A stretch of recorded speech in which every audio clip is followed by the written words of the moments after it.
तो नमस्कार, मैं पंडित ब्रजेश चंद्र पाठक मनोकामना ज्योतिष चैनल पर स्वागत है हमारे सभी दर्शकों, श्रोताओं एवं यजमानों को। सभी लोग भविष्य के लिए चिंतित रहते हैं। जो बीत गई सो बात गई। जो बीते हुए को तो बहुत कम लोग याद करते हैं, और याद आती है कोई विशेष घटना घटती हो, चाहे शुभ हो या अशुभ। प्रायः सभी लोगों के लिए, चाहे वो व्यवसायी हो, व्यक्ति हो, चाहे बिजनेसमैन हो, चाहे सरकारी नौकरी में हो, चाहे उपदेशक हो, चाहे जो भी हो, भविष्य के लिए सब सोचते रहते हैं, चिंतन करते रहते हैं, चिंता करते हैं। उसी पर प्रकाश डालने जा रहा हूं। सिंह राशि वालों के लिए आपने सुना होगा बहुत लोगों के लिए कि इस बात पर वो आपत्ति करते हैं कि हमारे साथ ऐसा कुछ तो नहीं हुआ। गोचर में इतना सुंदर वर्णन, इतनी सुंदर व्याख्या सभी ज्योतिषाचार्यों ने किया, हमारे ऊपर तो कोई लागू नहीं हुआ। इस पर भी प्रकाश डालेंगे, उसको भी हम समझेंगे ऐसा क्यों होता है। क्योंकि एक साधारण कारण तो मैंने आपको बताया कि सबके नक्षत्र में अंतर, सबके नक्षत्र चरण फल में अंतर, सबके ग्रह के अंश में अंतर, सबके लगने की दो स्थिति में होने के कारण षष्ठेश, अष्टेश, अष्टमेश और द्वादशेश के युति होने के कारण शुभ फल में बहुत कमी आ जाता है। जब तक आप अपनी कुंडलियों का विशेषज्ञों से विश्लेषण नहीं करवाते हैं, उससे रूबरू नहीं होते हैं, जो कि वर्षों वर्षों का कुंडलियों का अध्ययन रखते हैं, जो कि लाखों कुंडलियों का अवलोकन कर चुके हैं, वह जो अनुभूत की हुई चीज जो आपको बताएंगे वह आप सीधे आपके मन को छू लेगा। ऐसे सिर्फ कुछ भी बोलकर यूट्यूब में डालने से कोई फायदा आपको मिलने वाला नहीं है, जब तक आप अपनी कुंडली का विश्लेषण नहीं करवाते। आपको अपने बारे में जानना है तो आपको अपनी कुंडली ही काम आएगी। आप भविष्य हो या भूत हो या वर्तमान हो, वह आप जानने के लिए आपकी कुंडली ही हर तरह से आपको अवगत कराएगा, सावधान कराएगा, सतर्क करेगा या योजना बनवाएगा। आगे बढ़ने से पहले सभी को मेरा राम राम, जय श्री राम, ओम नमः शिवाय। वक्रतुंड महाकाय सूर्यकोटि समप्रभ निर्विघ्नं कुरु मे देव सर्वकार्येषु सर्वदा। समय जात नहीं लागत वारा, समय यूं ही बीतते चला जाता है, लेकिन लोग जो आलसी हैं ऐसे ही समय गंवाते रहते हैं। जो तत्परता से कार्य करते हैं वह एक से एक अवसर को प्राप्त करते हुए और एक से एक मुकाम को प्राप्त करते हुए आगे बढ़ते हुए यश कीर्ति मान पद प्रतिष्ठा का झंडा का पताका फहराते रहते हैं, झंडा फहराते रहते हैं, पताका फहराते रहते हैं अपने यश कीर्ति का। तो आगे बढ़ने के अगले साल क्या होने जा रहा है सिंह राशि वालों के लिए। लो, 2025 की होने वाली है विदाई, नए साल की आहट है बड़ी ही सुखदाई। 2026 का मूलांक बनेगा, न्यूमरोलॉजी के हिसाब से भी देखा जाए तो 2026 का मूलांक बनेगा एक। सिंह राशि नेक काम बनेंगे आपके अनेक। भाग्य जहां करवट पर करवट बदल रहा, जा रहे हो आप इतिहास पर इतिहास रचने। हर काम और धाम जा रहा है बनने और संवरने। 2026 में मूलांक या भाग्यांक हो आपका 1, 3 या 9, आपके काम बनेंगे 100। क्यों ऐसा? जिसकी कुंडली नहीं है वह भी हमसे संपर्क साध करके अपने भविष्य के बारे में, वर्तमान के बारे में सारी चीजों को जान सकते हैं। आपकी जन्मतिथि जन्म समय ना हो तो भी आपको अपनी भविष्य की जानकारी के लिए किसी प्रकार की कोई दिक्कत नहीं होगी, आप हमसे संपर्क साध सकते हैं। मात्र 501 में सारी जानकारी आप प्राप्त कर सकते हैं, हजारों हजार की बात नहीं।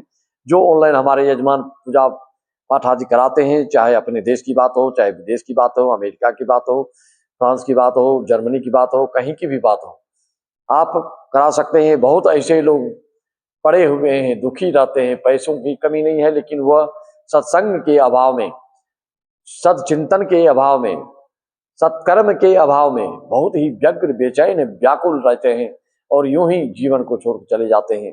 पैसे का सदुपयोग अवश्य करना चाहिए। अगर पैसे को कोई भोगने वाला नहीं है तो सत्कर्म में कथा प्रवचन आदि आपको अवश्य कराना चाहिए।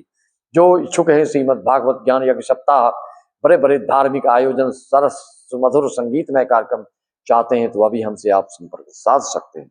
ये तो आपने सुना होगा प्रतिदिन का जो राहु काल होता है, जैसे सोमवार 7:30 से 9 के लगभग हर दिन का एक राहु काल होता है, यह सब आपको पता होगा। उस राहु काल को हम वर्जित करते हैं शुभ कार्य के लिए। लेकिन यह राहु काल तो प्रतिदिन वाला है। हमारे जीवन में राहु काल कैसे ग्रस लेता है, राहु कब कब ग्रसता है, कब अच्छे से अच्छे योग आने पर भी, अच्छे से अच्छे गोचर होने पर भी आपके ऊपर कोई उसका सुप्रभाव नहीं पड़ता और आप उस चीज से वंचित रह जाते हैं। वह क्या है, समझने का और समझाने का हम प्रयास करते हैं। जैसे आप देखते हैं कई लोग की ये शिकायत होती है, इतने अच्छे गोचर चल रहे हैं सिंह राशि पर, तो मुझे क्यों फायदा नहीं हुआ। सर्वप्रथम ये मन से निकाल दीजिए कि गोचर से आपका कोई विशेष लाभ होगा। कुंडली की दशा आदि शुभ होता है तो गोचर शुभ फल देने में सक्षम, अन्यथा आप सिर्फ सुनते ही रह जाएंगे कि अच्छा फल मिलेगा मिलेगा मिलेगा, लेकिन आपके साथ कोई ऐसा इस तरह की होनी नहीं होती है। अन्यथा आप सुनते हैं ना 30 साल के बाद ऐसे शनि का गोचर, 16 साल के बाद गुरु का गोचर, 18 साल के बाद राहु के गोचर, यह सब क्या है, यह सब गोचर कब शुभ फल देने वाले हैं उसको आप समझिए। कहीं आपकी कुंडली में भी तो इस तरह की बातें नहीं हो रही है। शुभ गोचर तभी शुभ फल देगा जबकि आपकी कुंडली में कोई योग कारक शुभ ग्रह बलिष्ठ होकर राजयोग बना रहा हो, कोई शुभ फल देने जा रहा हो, तो आपको निश्चित तौर पे इसके लक्षण दिखेंगे और इसका फल आपको मिलेगा। अगर आपके कुंडली में जो मैं बता रहा हूं वह योग चल रहा है तो आपको किसी शुभ योगों का फल नहीं मिलने वाला। आपको क्या देखना है कि आपकी जिंदगी का राहु काल किसको कहते हैं, वह क्या है, इसको आप किसी भी कुंडली में प्रयोग करके आप देख सकते हैं। जो मैं बता रहा हूं डंके की चोट पर लाखों कुंडलियों का अनुभव मैं बता रहा हूं आपको, और इसका प्रैक्टिकल आप किसी भी कुंडली पर कर सकते हैं।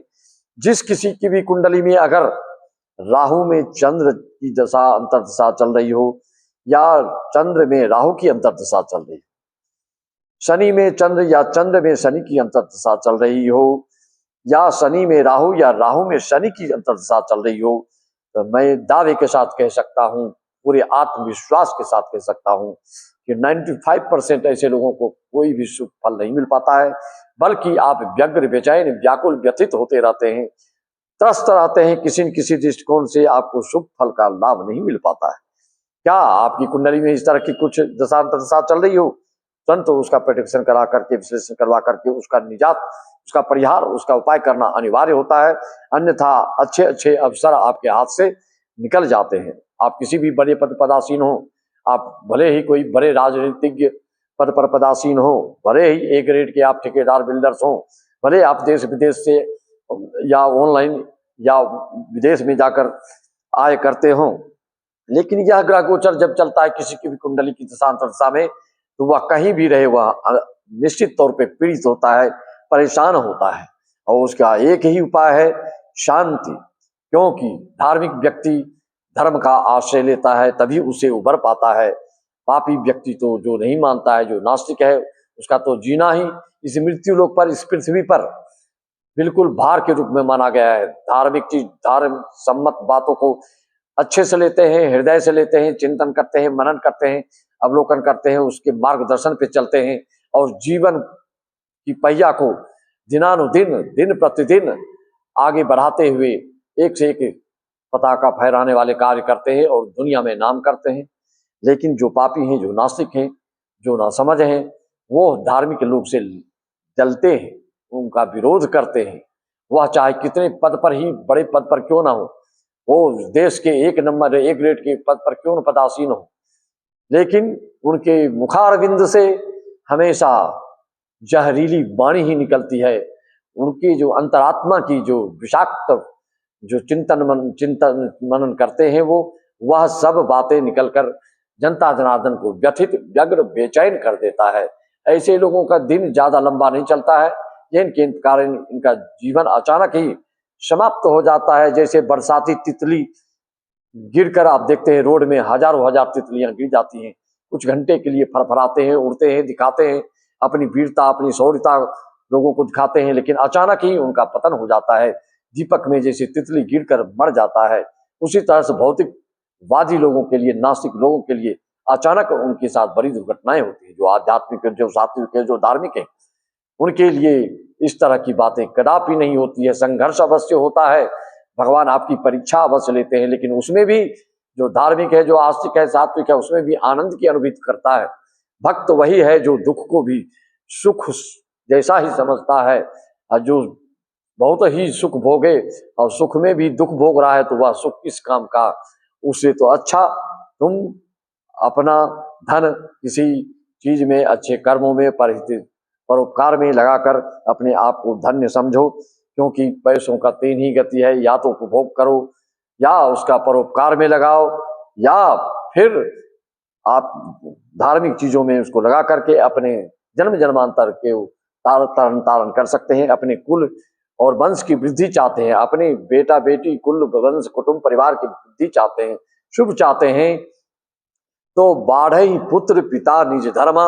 जब तक घर में धर्म कर्म करने वाले कोई नहीं होगा व्यक्ति, उस कुल परिवार से कोई भी रचनात्मक कार्य करने वाला, कोई भी बिल्कुल देश विदेश में नाम करने वाला उस घर में पैदा कभी नहीं हो सकता है। धनवान जितना हो जाए, लेकिन उस घर में आगल पागल अवसाद और बीमारी से बिल्कुल सब ग्रसित लोग मिलेंगे। महल अट्टालिका तो दिखेंगे, लेकिन उस घर से निकलेगा तो आप भूत प्रेत जैसा ही दिखेगा। सिर्फ भौतिकवादी व्यक्तियों के ये लक्षण हैं कि धर्म कर्म से दूर होकर सिर्फ टिप टाप भौतिक चकाचौंध में ही रम जाते हैं, रंगे रहते हैं, और अंत में ता इमाम करके जीवन को बिता करके नर्क रूप जाते हैं। बस इसी वाणी के साथ में अपनी वाणी को विराम देते हुए, आपको जिंदगी में अगर राहु काल चल रहा हो तो उसका परिहार, उसका उपाय, उसका निदान अवश्य करें, उसका मार्गदर्शन हमसे ले सकते हैं। विदेश के जो व्यक्ति है हमारे यजमान है, वह ऑनलाइन जो भेजते हैं उनके लिए 1100 है। भारतवर्ष वालों के लिए, भारतीय लोगों के लिए 501 में सारी जानकारियां दी जाएंगी। ऑनलाइन आप कोई भी संकट मुसीबत किसी तरह की हो, केस मुकदमा, दाम्पत्य जीवन, भाई सगे संबंधों से, उसका निराकरण या ऑनलाइन पूजा के लिए आप हमसे संपर्क साध सकते हैं। इसी वाणी को विराम देते हैं। सबको नमन। सिय राम मैं सब जग जानी, करऊं प्रणाम जोरी जुग पानी। भगवत भाव से सभी को नमन और सबको राम राम। जय श्याम हरिओम तत्सत। सत श्री अकाल। जय सच्चिदानंद। जय महाकाली, जय महाशक्ति, जय महा।